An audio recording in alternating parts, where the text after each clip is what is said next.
Sônia Maria de Jesus foi resgatada da casa de Jorge Luiz de Borba, desembargador do Tribunal de Justiça de Santa Catarina, em 2023. Ela viveu submetida a condições de trabalho análogas à escravidão por quase 40 anos. Mas meses depois do resgate, Sônia acabou voltando para a casa do desembargador e ainda teve o contato com seus familiares restringido. Que nós estamos aqui. Sem carteira de trabalho, férias, 13º e outros direitos, Sônia passou a maior parte da vida sem documentos de identidade. Além disso, a família Borba ainda pediu ao judiciário o reconhecimento da paternidade de Sônia, alegando vínculos emocionais. Diante dessa barbaridade, 5 relatorias especiais da ONU cobraram esclarecimentos e também uma posição do governo brasileiro em relação ao caso. A indignação mobilizou as redes sociais e criou o movimento Sônia Livre, que busca devolver Sônia para a família biológica dela.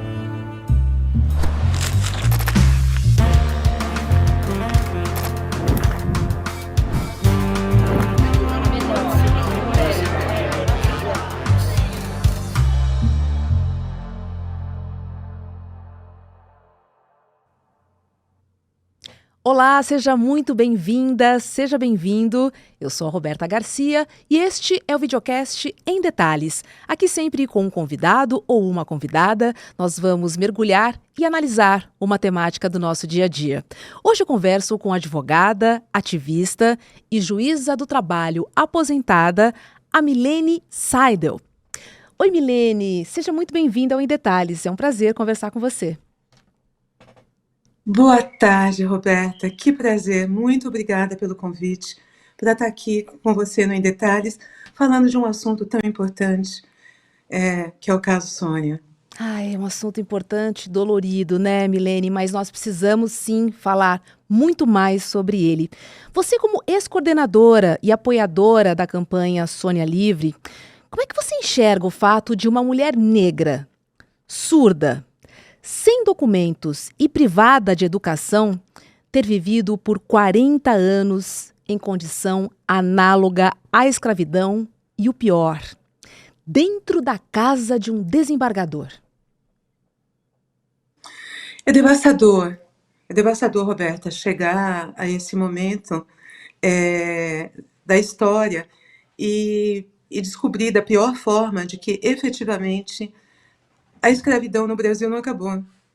A escravidão não acabou. Para algumas pessoas ela não acabou.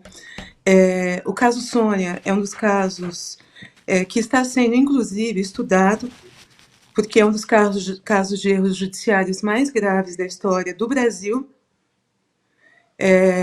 Sônia, uma mulher que hoje, com 51 anos de idade, viveu por 40 anos, quase 40 anos, na casa de um desembargador, na total invisibilidade, foi resgatada nas condições que estão relatadas nos autos, que são condições lamentáveis e que deixam certo qual era a condição, qual era o lugar de Sônia naquela família.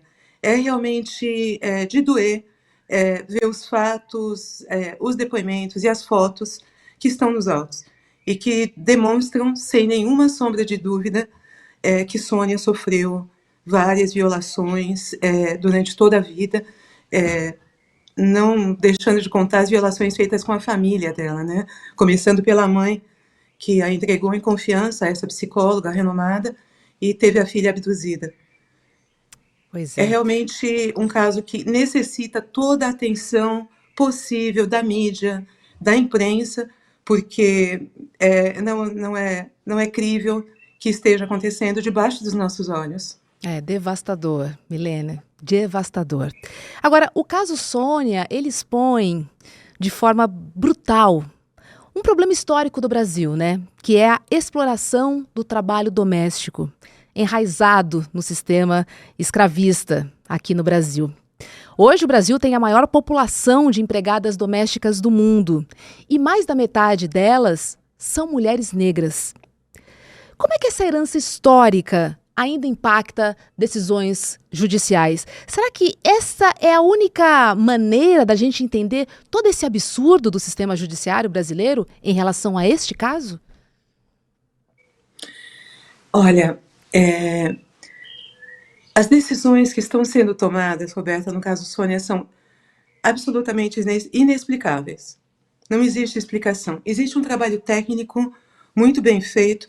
O resgate de Sônia foi precedido de 1 ano de investigação autorizada pelo STJ, porque o investigado, que é o desembargador Jorge Luiz de Borba, ele tem foro privilegiado.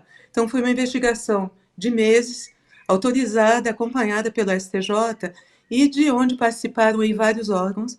O resgate também com a participação de vários órgãos, Ministério Público do Trabalho, Ministério do Trabalho e Emprego, Defensoria Pública, esteve também a Polícia Federal.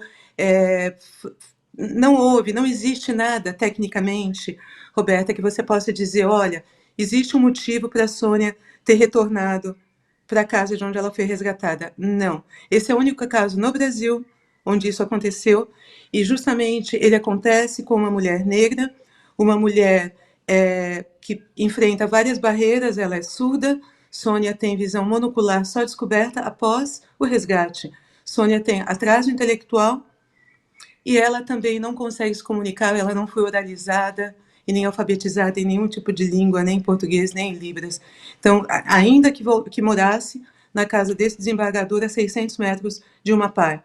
Então, efetivamente, é muito lamentável e a gente só espera que a legislação seja cumprida, né? Que o caso da Sônia é apenas não olhar para a cor, nem para a classe social dela, e se cumprir a legislação, julgá-la como se ela fosse uma mulher branca.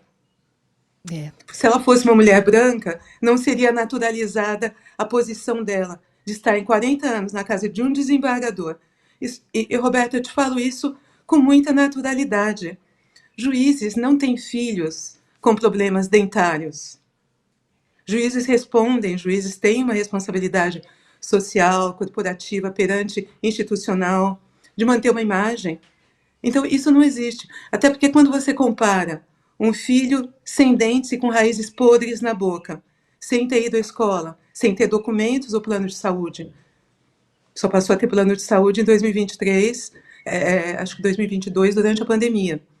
A gente sabe por quê, né? Arcar com os custos ali da internação, mas, na verdade, não existe nenhuma dúvida, é algo que você vê que é absolutamente incompatível e descabido o que pode estar sendo feito, porque, veja, durante todo esse processo, depois do resgate da Sônia, nós tivemos a justiça brasileira, pela primeira vez, reconhecendo que o racismo, que o machismo, que o patriarcado, que vários ismos, eles deixam influências, eles influenciam decisões judiciais de forma como o processo pode ser, na forma como o resultado do processo, vamos dizer assim, né, na forma como ele se desenrola, né, as decisões ali no meio, decisões interlocutórias e decisões finais.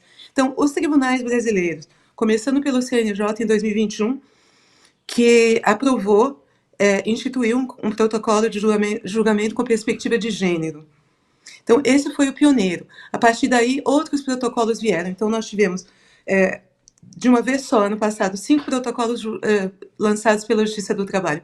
Um deles é um protocolo de julgamento com perspectiva racial. E ele é muito importante, por quê? Porque ele mostra, não só aos juízes, mas a todas as pessoas que vão utilizar o judiciário, que aquela ferramenta existe, aquele documento existe, justamente para mostrar que os problemas estão ali, os problemas estão enraizados na sociedade brasileira e que eles precisam ser enfrentados. Então, o protocolo traz tudo isso. Ele fala sobre racismo, ele fala sobre sobre a falácia do quase da família, que foi inclusive utilizado nas das decisões do caso Sônia, de que ela poderia se reencontrar com a família do desembargador após o resgate, e inclusive voltar a retornar a morar na casa, porque notava-se ali que ela era quase da família. Agora me diga, como é que uma família onde todos os filhos estudaram, são médicos, CEOs, você tem uma advogada, como é que você tem uma filha, uma única filha, inclusive que tem uma tia, entre aspas, fonoaudióloga de estrelas, né, de celebridades. Então, como é que você tem uma filha apenas que não tem dentes, que não tem documentos, que nunca foi à escola e nem tinha vida social, né? Foi encontrada com vários problemas de saúde, imagina, visão monocular, ela não enxergava. E Roberta, os depoimentos não deixam dúvida, a gente vê que houve, desde a abdução de Sônia, em São Paulo, até o transporte dela, até ela ser levada à casa onde o desembargador vivia, em Blumenau, onde passou a cuidar das crianças da família. E depois, então, com a família, foi transferida para Florianópolis. Então, a gente vê que a linha do tempo, ali de vários depoimentos e documentos, todos batem, todos mostram, falam que Sônia, durante as festas, ela usava uniforme. A Sônia era como uma mucama. Sônia chorava de dor de dentes sem ter nenhum tipo de ajuda da família. Então, é uma situação absolutamente ultrajante. Nós estamos, assim, nós não temos nenhuma dúvida de tudo que está acontecendo. Sônia está nessa situação por ela ser negra, por ela ser pobre, porque a mãe dela era negra e pobre, e confiou numa pessoa que ela não deveria ter confiado. E Sônia está nessa situação não só por ser negra e pobre, porque ela encontra as barreiras para se comunicar. Se ela pudesse se comunicar, ela ia falar muita coisa. Pois é. Com certeza, e não estaria onde ela está. Então, todo o sistema está sendo utilizado contra a Sônia. E esses protocolos, todos que ensinam, que mostram aos juízes, e todos os juízes têm que estudar esse protocolo. Ele está sendo ensinado nas escolas judiciais. Um dos juízes, um dos ministros, que tomou a decisão dizendo que Sônia era quase da família, ele é um dos juízes que estava na Escola Nacional da Magistratura, onde esse protocolo é ensinado. É um protocolo que é levado a sério, foi feito para isso, né?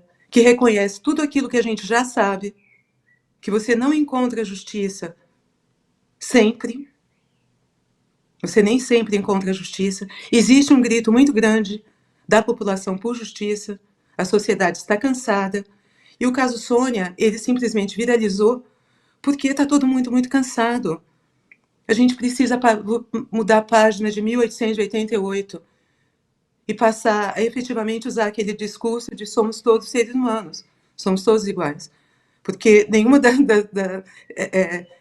dos diplomas que você olha e analisa o caso Sônia, você encontra a razão para essa situação, para ela continuar na casa de onde ela foi resgatada. E também você não encontra razão, aí pensando numa forma mais macro, em termos de legislação, até mesmo de ética, de bom senso, você também, Roberta, você não encontra como você consegue ter um desembargador exercendo a função normalmente no Tribunal de Justiça de Santa Catarina, julgando pessoas como se nada tivesse acontecendo.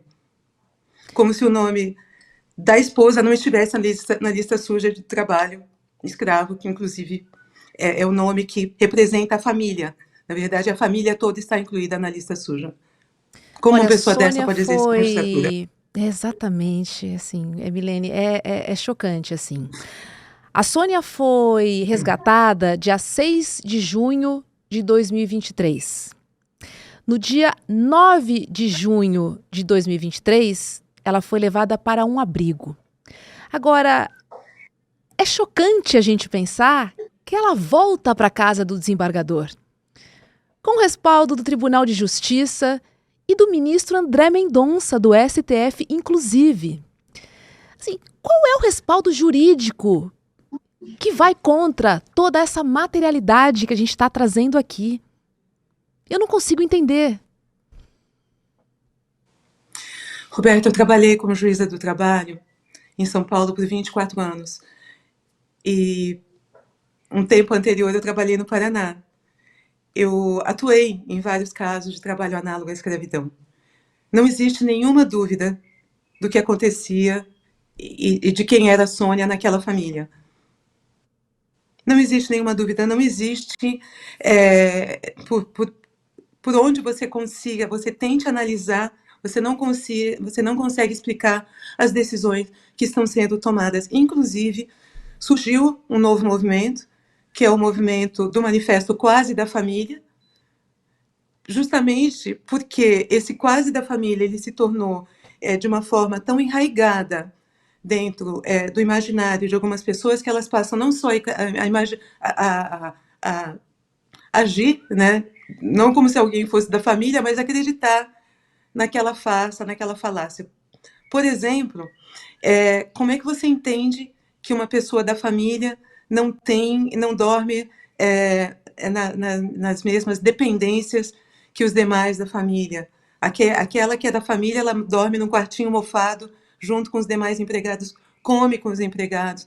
Então, justamente por conta disso, de que esse quase da família, eu ouvi várias vezes, e todo mundo que está na área trabalhista, as pessoas conhecem, né, a desculpa para não cumprir a legislação trabalhista. Ah, não, mas ela é quase da família, né? Ela só não é quase da família na hora de ter benefícios, né? É só na hora de trabalhar. Então, esse manifesto ele surgiu sendo assinado por várias entidades, instituições públicas, privadas, NGOs, universidades, inclusive a Universidade Federal da Bahia, justamente para combater e para chamar a atenção da sociedade de que a sociedade não pode naturalizar você ver uma pessoa na situação de Sônia e acreditar que aquela pessoa seria quase da família na hora de dizer que você tem que pagar direitos trabalhistas. Aquela pessoa estava ali servindo você, estava usando o uniforme, aquela pessoa não era quase da família. E há laudos que comprovam essa manipulação psicológica, Milene. Ainda assim, Sônia continua na casa do desembargador. Continua. Continua, e a família, como mais um capítulo dessa tragédia, desse filme de horror, a família foi impedida, né, pela família do desembargador de passar o Natal com Sônia, que é justamente a época que ela faz aniversário. Então eles passaram, né, eles têm vivido todo esse drama, né, de Dona Deolina, que morreu, praticamente pode Procurando a dizer, filha. morreu porque não operou uma hérnia, de medo de operar e morrer sem ver a filha. E acabou acontecendo. Então, os filhos viveram a vida inteira, né, já traumatizados com isso. Agora tiveram a alegria, que foi momentânea, de saber que a irmã, que achavam que inclusive podia estar morta, foi encontrada. E ante todo esse cenário que a gente está vendo, e uma ação de reconhecimento, de filiação socioafetiva ajuizada, semanas depois do resgate, é algo que efetivamente você olha e vê que nada disso está combinando. Alguém que era efetivamente filha passou a vida inteira com dores de dentes, sem acesso a absorvente higiênico, sem acesso a desodorante, sutiãs, coisas mais básicas. Tudo do mais básico. Tudo que Dona Deolina, sem acesso à educação, sem acesso à saúde, tudo que Dona Deolina deu aos filhos dela, mesmo na situação que ela tinha de dificuldade, Sônia não teve na casa de um desembargador. Não houve uma pessoa para ter um olhar para Sônia, para vê-la como um ser humano. Então foram 40 anos em que ela não foi vista. E Milene, como é que essas agressões se enquadram na legislação de proteção à mulher, também à pessoa com deficiência e aos direitos humanos, hein? Onde elas deveriam ter sido enquadradas e ainda não foram? Com certeza, a legislação de proteção à pessoa com deficiência, tanto a nacional quanto a convenção, elas não permitiriam nunca que Sônia fosse tratada, tivesse o tratamento que ela teve, não só durante a relação trabalhista, mas tudo que aconteceu depois do resgate, né? Porque viola todos os direitos que ela tinha de começar ali uma ressocialização, cuidar da saúde que ela estava fazendo e não pôde, foi interrompido. Mas Sônia foi abduzida, ela foi levada com 8 anos de idade. Então, ela era uma criança. Você tem que pensar ali, por exemplo, no Código Penal naquela época, ali nos anos 80, como é que era a questão de tráfico de pessoas, né? porque Sônia foi levada de São Paulo sem nenhuma autorização judicial, sem nenhuma autorização materna ou paterna, para Blumenau, para viver na casa do desembargador. Então, ali você tem, mais à frente, Sônia, ela já é um pouco maior, mas ela tem um déficit intelectual. A gente tem a legislação aplicável às pessoas com deficiência. Mas eu queria lembrar o seguinte, que nos anos 90 foi estatuído o Estatuto da Criança e Adolescente, o ECA, né?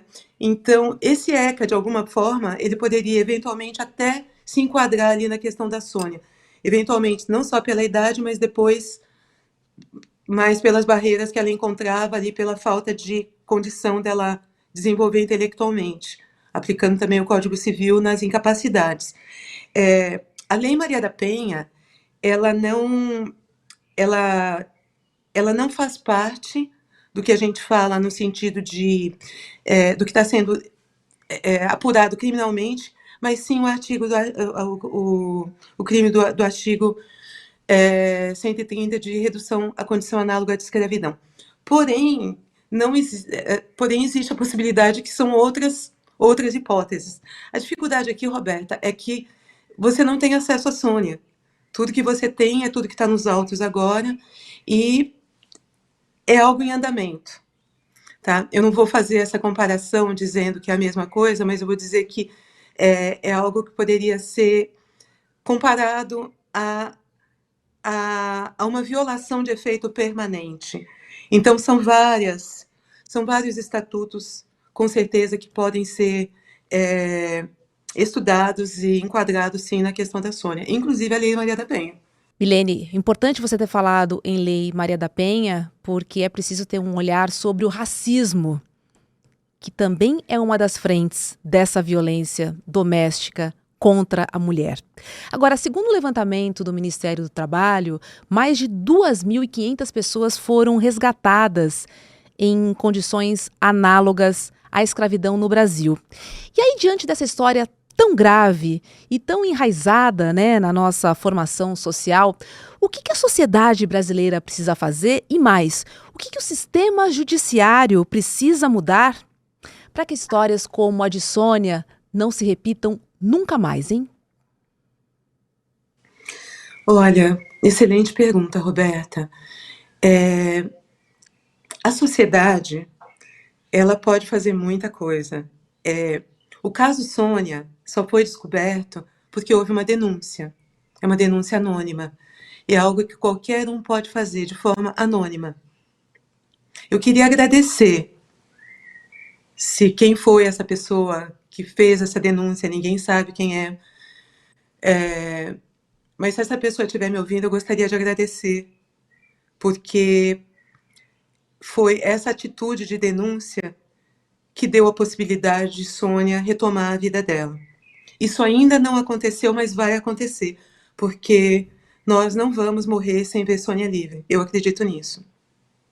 Eu e muita gente.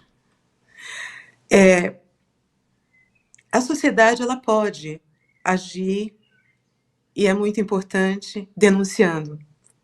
Sônia esteve por 40 anos frequentando festas de alta sociedade em Santa Catarina, em meio a pessoas abastadas, a pessoas que estudaram com discernimento, e ninguém foi capaz de olhar para a Sônia e pensar: essa senhora não poderia estar na situação, a senhora precisa de ajuda. Nós temos depoimentos de empregadas domésticas da época que cuidavam de Sônia, porque a família não cuidava, né, a família do desembargador, que socorriam Sônia. E uma delas fala, é um depoimento muito difícil de ler, ela diz que chorou muito quando viu que não podia ajudar a Sônia, que estava trabalhando para um homem muito poderoso.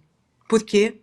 Porque também existem provas de que esse desembargador, ao menos em uma ocasião, ou com uma das empregadas domésticas, ele fez ameaças de que se ele fosse levado à justiça, quem iria ganhar. É claro que tudo isso bloqueia, dificulta a ação, a posição da vítima, a posição dos investigados, mas eu acho que é sempre muito importante a denúncia. Tá? Denuncie. Eu, fora do meu trabalho como juíza, eu já me deparei com pessoas em situação análoga à escravidão e denunciei. E essas denúncias são importantes. A justiça precisa parar de se não achar racista ou de que racismo é pauta ideológica, de que racismo é coisa de esquerda, não. Racismo é a vida diária de mais de 56% da população brasileira, que não tem paz. E não tem mata, paz porque não Milene. consegue... E mata. Então, não tem paz Racismo em vida. mata. Racismo mata, a gente vive um genocídio, né? A gente vive, às vezes, em espaços onde existe uma necropolítica, como a gente já teve na época da pandemia no Brasil, que levou quase 1 milhão de pessoas, a maioria negras e pobres. Então, são escolhas, né, que são feitas, mas a gente está aí para isso, Roberta, a gente está para mostrar e continuar falando para o judiciário que eles precisam ler os protocolos. É uma leitura muito agradável, porque fala da história do Brasil de uma forma muito imparcial e de uma forma que toca nesses problemas que estão acontecendo nesse momento. Por que Sônia foi escravizada? Por que Sônia não consegue ser livre se toda a legislação fala diferentemente? E o recado que fica aqui é que se você vir alguma situação estranha, denuncie. A gente precisa acabar, exterminar essa escravidão contemporânea que está bem perto da gente, infelizmente, ainda em 2025. Obrigada, Milene. Tenha um bom dia para você, viu? Eu que agradeço. Para você também, querida. Muito obrigada. Agora é hora de CL Mercado e Investimentos com Débora Maganha. E na sequência, às 11h30, tem Rolê ICL. Obrigada pela sua companhia e a gente se encontra aqui na nossa programação. Tchau, tchau. Sabe aquela história que no Brasil nada funciona porque o povo não presta? Pois é, isso nunca foi verdade. Mas foi o discurso perfeito para que as elites escondessem os seus privilégios e para elas poderem apontar o dedo para quem de fato sempre foi explorado. E no fim das contas, esse discurso disseminado à torto e à direito tem raízes profundas na herança histórica que o nosso país carrega. E na aula inaugural da segunda turma da pós-ICL-FESP, o sociólogo Gessé Souza vai explicar por que essas ideias se tornaram senso comum e como a elite usa esse discurso para manter o país até hoje de joelhos. Por que as elites odeiam o povo brasileiro? No dia 15 de maio, quinta-feira, às 20 horas, uma aula gratuita e aberta para você que quer compreender melhor esse país.